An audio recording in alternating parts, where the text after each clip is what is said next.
Welcome to my permaculture garden. After 15 years, this place is dripping with abundance. There is so much food here.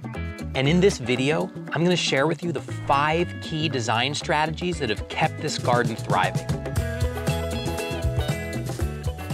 Strategy number 1, create productive edges. On the sidewalk, we've got the trees, vines, shrubs, flowers, all creating this solid corridor of food for me and for my community to enjoy. This is an incredible table grapevine. It's planted here and extends really far. It's just flowering right now. We're right past the solstice in late June, so things are really just getting going. Then we get to this thornless blackberry. This is a real favorite of the neighbors and the kids. Then I have this apple tree that actually just grew out of a crack in the sidewalk. I didn't even plant this, but you can see this nice little crop of apples we have right here. Then we get to some fennel. This is more of a weed in my garden, but it's so pretty I let it grow right here on the street side. So you can see the multi-layered permaculture food forest style. So this is a south-facing microclimate. So it's the perfect place to plant a fig because the sun hits this black asphalt, it hits this concrete sidewalk, and it just radiates all of this heat. So I planted the fig here to actually soak up that solar radiation coming from all of this hard surface here in order to help to ripen this fig. And the food forest continues. So right next to the fig, we have this cherry. The cherry is grafted with 4 different varieties, so they ripen over time. This one is already finished. Now this one is getting ripe right now. So we can find some really nice cherries. This is right next to the driveway. So every time I'm coming and going on my walk or my bike ride, I just grab some cherries. It's great for me, it's great for the whole family. I didn't even plant this tree. It was actually a volunteer that I grafted these varieties onto. Let's go check out the front yard, where you can clearly see the second design strategy, plant food everywhere. This is the typical size of a suburban American lot. This was all just a lawn with a row of rose bushes. Now there's food everywhere. I love artichokes. Artichokes are perennial, so I don't have to replant these every year. They just keep coming back. Even though this front yard is packed with perennial foods, I also keep a little area of annual garden in the front. The things that I plant in this little front garden are things that I harvest literally every single day. One of my favorite things is this willow archway. All I did was take 2 willow stalks, plant them in the ground, and weave them together. I cut it back every year all the way down to the archway so it doesn't block the sunlight for the garden, but it's a great way to enter and create a living gate. Yes, there is mad food growing here, but there's also tons of flowers. Sometimes the flowers actually are food, like these daylilies.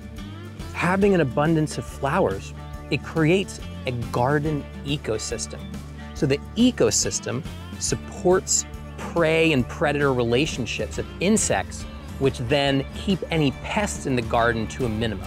So diversity is really one of the strategies of the permaculture garden. Hyperdiversity, all different types of fruits, flowers, including natives. Native plants are familiar to the native species and it attracts them. So I not only have the cultivated ecosystem of exotic food and flowery plants, but I have the ecological matrix of a native intact system as well. Talking about native plants, this red elderberry is like a bird buffet. Then right next door, I've got this native thimbleberry. Again, another wonderful native plant with juicy, delicious berries. In this part of the yard, you really get the multi-storied food forest effect. We've got the Jerusalem artichokes with an edible tuber. We've got the medicinal native elecampane. There's the sweet shoot bamboo with the willow archway and the edible josta berries, along with the native Douglas spirea here. We've got more plants everywhere we look. The food just does not stop. This mint just grows and grows. Honestly, it's getting out of hand here, but it makes a really great tea. I recently planted this hedge of feijoa, also known as pineapple guava. They haven't fruited yet, but right now they're flowering, and these flower petals taste like ambrosia. It's really an incredible taste. So this is an evergreen fruiting plant that will grow up here along with this grape here and give a privacy hedge from the road right here. We've got the beehives. Having flowers right next to the hive is great for pollination of the plant, and it's also great for the bees. In fact, I've been meaning to check in on the honey production on this hive. All right, so let's see what's going on in this hive. Hey, that's kind of heavy. We got some honey in there. See that honey glistening in there? So we need to find proof that the queen is alive. That's our main task. I have larvae in here, so I can see the larvae. That means that the queen has recently laid eggs that have turned into larvae. So I have found proof that the queen is alive and they're putting away honey. We are in the honey business. So the typical forage zone for these bees is about a mile in every direction here. So these bees here, they are foraging nectar and pollen from the entire neighborhood, from everybody's gardens, from the parks over here. It's pretty cool. I think last year we harvested about 5 gallons.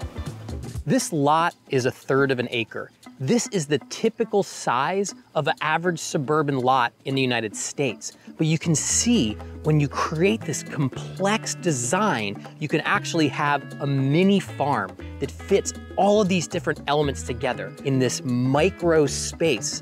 It really keeps me very busy just having this 1/3 of an acre to tend when you have such intensive production systems. And I'm really excited to show you all the different complexity that I've designed here, especially with the chickens. So this is my chicken rotation system. On this side of the fence where the chickens are now, this is their summer home where they share this paddock with the beehives. But in the wintertime, when the chickens are in here, I just switch the gate. And I have a door on this side they can come through from their chicken coop, and then they spend the entire summer here. While they're here, they eat all the weeds, they scratch in mulch, they poop and fertilize, they eat insect eggs, and they clean the area.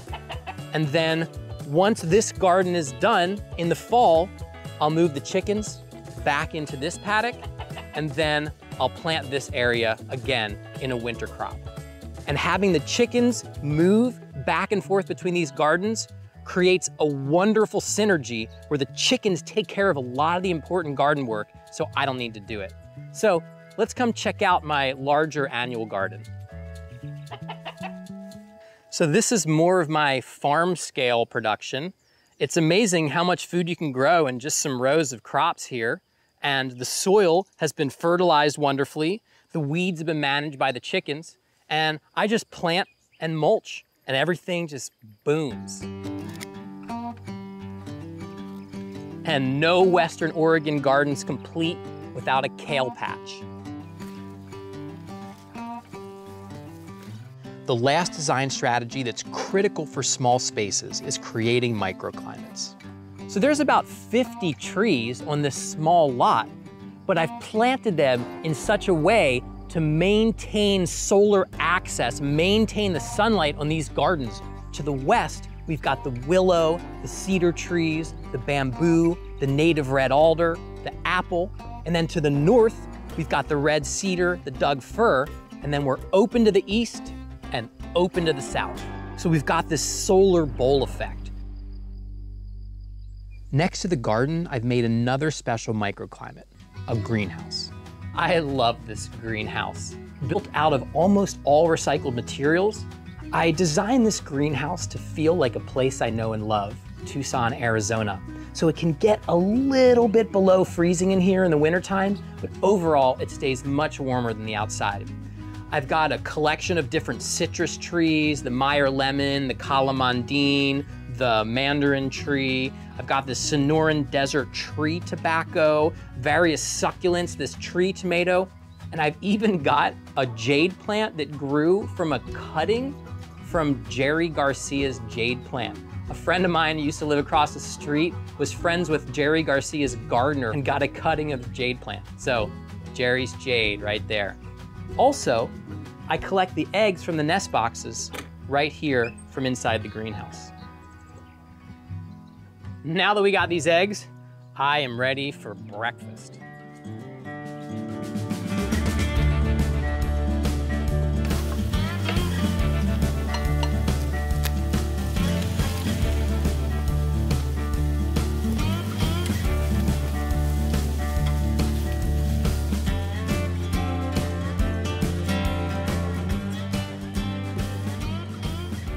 You know, your quality of life really goes up when you surround yourself with gardens, with nature. I find my peace in going out here and gardening. It's my hobby. I have a lot of creative energy out here as well. It's a wholesome feeling, and it's a secure feeling. Now, this is a small lot. There's many, many things that I cannot produce on this scale, but there are a lot of things that are produced here. It does take a chunk out of our grocery bill, and the freshness of eating food that was literally picked minutes ago, it doesn't get any fresher than that. It's about sharing. I've got a school down the block. The kids are always walking by. They're eating all the berries and fruits on the sidewalk. I've got neighbors coming over. I'm always sharing my surplus. It's a really good way to build community with your neighbors. Everybody has a lot of friends when you've got a lot of extra tomatoes. What if all of the cities and suburbs had food packed in as tightly as I do in my yard here?